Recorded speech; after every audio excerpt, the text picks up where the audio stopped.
Over 3 decades in radio, not because he was talented, but largely because he didn't want to find a real job. He's looking to see where the next chapter takes him, but before he looks ahead, he looks back and shares stories, thoughts, and a few laughs about an exciting career in radio. This is After the Mic Drop. Stories from beyond the studio with Scott Sexsmith. Welcome back to After the Mic Drop, coming to you from Studio 3B along the shores of Lake Superior. I'm Scott Sexsmith, and as always, across the glass from producer Paul. Now, on last week's show, Paul and Scott Turnbull dropped by, and we spent some time talking about radio and our time in the business. They've been kind enough to return today to pick up the discussion. So, guys, when we left off last time, we were talking about how media and radio has changed. Scott talked about computers and technology from an on-air and a product side of the business. Hazy, you kind of came from a different side of the business, creative writing, and a little bit of on-air work as well, but production has been what you've been doing for the last several years. Yeah. The change in your world has been equally immense. Oh, crazy. I mean, I'm sitting in this studio now, and there's antiquated equipment, CD players, cassette decks I don't use anymore, even a DAT player. All I do now is work on these 2 computers. Yeah. And these 2 screens. And it's funny you mentioned DAT players. I remember when they first came into radio stations, it was like, oh my God, we got a DAT player? It's digital audio. Yeah. This is the future. I don't even know what that is. I'll show you later. That's how much I paid attention to the production studio. You missed that era. Yeah. But I used to be surrounded by turntables, reel-to-reel machines, cart machines, like you said, and it was insane, the amount of work you had to do to produce one commercial. I tell young people now, what we used to do, you had to actually physically cut tape, with a razor blade, and you mark it, and you cut it, and you tape it back together. It's like, what? How did you do a commercial? I think it's like, well, that's all we knew, but I don't know. Now everything is cut and paste, and the effects are so easy to create, whereas you used to have to create them yourself. Right. If you wanted feedback, but it's changed a lot. So years ago, when we would create a commercial on a reel-to-reel and then use a grease pencil to mark your edits and then actually cut the tape and then tape it together, how long would it take you to create a 30-second commercial start to finish? Oh, probably 10 minutes, give or take. Yeah. Now it's like just a couple minutes. Yeah. Because everything's digital. Music's digital, whereas before you used to have your record queued up, and sometimes a jock would want to, read along with the music, and then, cut, you got to start again, But now it's just cut and paste. To let me take that breath out. It's easier, but it's the magic that you used to do back then. You'd have 10 things going at once. Now it's just click, click, click, click, click. Yeah. And it seemed like there was, I don't know if more pride is the right way to explain it, but maybe a greater sense of accomplishment because you had to work harder to achieve that finished product. Yeah, it's come a long way, technically, that way. And if I remember correctly, radio stations' production managers used to have day tapes. Yeah. So 31 day tapes. 31 day tapes. So whatever the date was, that's the one that went up. And that's where the finished commercials were kept. So I worked with a fellow in Sudbury and he would record you and if you made a mistake, if you didn't like the way you read something, you did the whole thing again. You can't cut the day tape. Yeah, you can't do that. But you had a work tape. Yeah, and it'd be like, okay, now it's just read that line again. But back then, it was, you got to do the whole thing. Yeah. And then you get into this, you'd have days where it'd be Christmas greetings where you'd be sitting, all the announcers would be sitting in the studios, in the production studios, from morning to night and saying, so-and-so's business wishes you and yours a happy and prosperous new year. And there'd be like, because the radio station sold them like crazy, and there'd be, hundreds of them. And if you made a mistake, and you'd be doing them 3 or 4 together, so you'd have 2 or 3 announcers, and if somebody in the middle screwed up, I remember, those were the longest days. and I made my fair share of mistakes, that's for sure. Let me put a wrap on this by asking one final question to each of you. Is media in general in good shape? And then if you want to drill down to radio, that's fine too. Do you want me to start? Sure, you can start. Because I haven't said a word through this whole broadcast. You've never met a mic you didn't like. That's right. Apparently not. Now, this one's friendly. Media, I think, has changed from, everything's available to everybody all the time. Yeah. So that's changed. It's no longer, what do they call it, appointment broadcasting? Or, where a radio show or a television show would be on at a certain time. And if you wanted to see it, if you wanted to watch Ed Sullivan in the old days, you had to be sitting in front of your television at 8 o'clock Sunday night. Right. Now, if Ed Sullivan was on, you'd PVR it or whatever you do it, and you could watch it later if you wanted to, or you could find it on your computer somewhere. And so that's changed.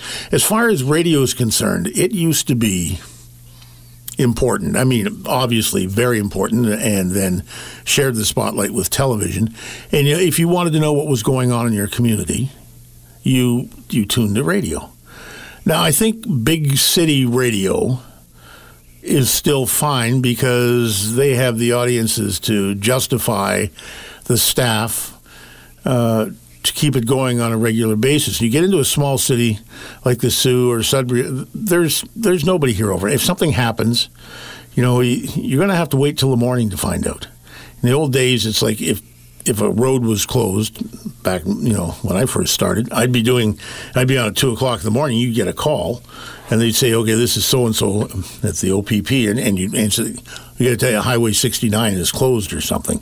So, you could respond immediately. Radio, you can't respond anymore the way you used to. So I don't think it's as important, but I still think it's probably as immediate as it can be. And in terms of traditional media. Yeah. Right. Because now social media is obviously filling that void of immediacy and on demand. Well, I've got to tell you, since, I haven't been doing the morning show, I look at Facebook and I look at various media outlets, and that's generally where I still watch television, and I listen to the radio in my car, but I get 2/3 of the things I hear about first on social media or an alternative media, and that's weird for me because I still don't really have an email address that I know how to access.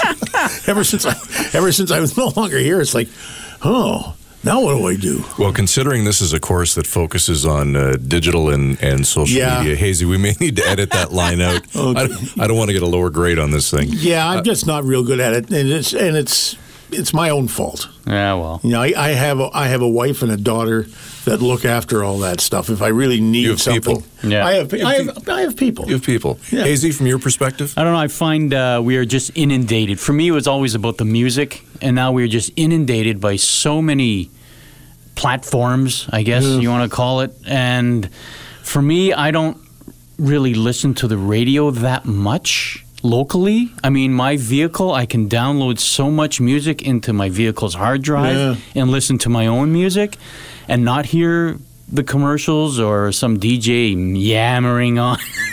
Sorry, guys. But, I've... shut up. Yeah, sorry. I find... I think it's, I don't want to say gone downhill for me, but it's maybe because I've been in it so long, it becomes salty. Yeah. But I don't want to hear all that. I just want to hear my music, please. Thank you. And there's been a real paradigm shift, right? Because to your point about if you wanted to watch Ed Sullivan at 1 o'clock, that was because that's when the network decided Ed Sullivan was going to be on, and you needed to do everything you needed to do to accommodate when they tell you were going to watch it. Yeah. Now, it's a complete role reversal. Yep. It's all about the consumer and where and when and how you want to consume that content and on what device and at what time of the day. And here's something that's happened because of that is I don't think families gather as much as they used to. I would agree with that. And I agree too. Now, it starts and it goes way back to cable television. I mean, when I grew up in an era with literally in Sudbury there was one English language television station. And there were shows that were on at certain times. And so if the family wanted to see Ed Sullivan, or this is a long time ago, or the Beverly Hillbillies, or what the Monkees, I don't know. I've gone back to the 60s. But, then everybody got together. There was one television in the house, and then cable came along. Now you had more choices, but you still only had maybe one or two TVs. But now it's like my family. I've got televisions all over the place, and I watch something, and my wife watches something else, and my daughter watches something else, and rarely do we ever all sit down together. While playing on an iPad at the same time. Exactly. Exactly. Or on their phone. And when you say television, and I use that in air quotes, that content is consumed on so many other different platforms other than a television. Yeah. An iPad, to Hazy's point, your phone. I was watching Netflix on my Mac this morning before I came here. It's changed. Well, yeah, and I was looking at Messenger, and I was on Facebook, and I was watching television at the same time. Yeah. It's funny, he could never multitask when we worked together. No, exactly. No, I had people for that. He's a changed man. Yeah. Guys, this has been fantastic. Some great discussion here, and perhaps I can convince these guys to do a sequel. Would you? Because I'm not sure you got everything in that you wanted to say, Scotty. Twist his arm. I don't know if you want me back. I mean, it's like there's no edit switch here. I just keep going. Yes, you do. I just like to talk. See, when you're not working on a regular basis, I don't have as many people to talk to. So you're just getting it all out. I am all at once, and you got a heck of a burden here to make sure I'm okay. I've worked with some terrific people over the years, and I got to say that you two were two of the best. So thanks for doing this. We were, weren't we, Paul? Yeah. And we still are, and humble too. Yes. Don't forget, all episodes of After the Mic Drop can be found online at afterthemicdrop.com. You can also follow me on Twitter and Instagram at golfhack99. And as always, we leave you with a famed sign-off from a broadcasting legend. And in the spirit of today, this week, it's Ron Burgundy. Stay classy, San Diego. You've been listening to After the Mic Drop, stories from beyond the studio with Scott Sexsmith. Follow Scott on Twitter at golfhack99. Subscribe to his YouTube channel or reach him by email at scottsexsmith@shaw.ca. Be sure to include your questions, comments, or thoughts about the show. Thank you for listening.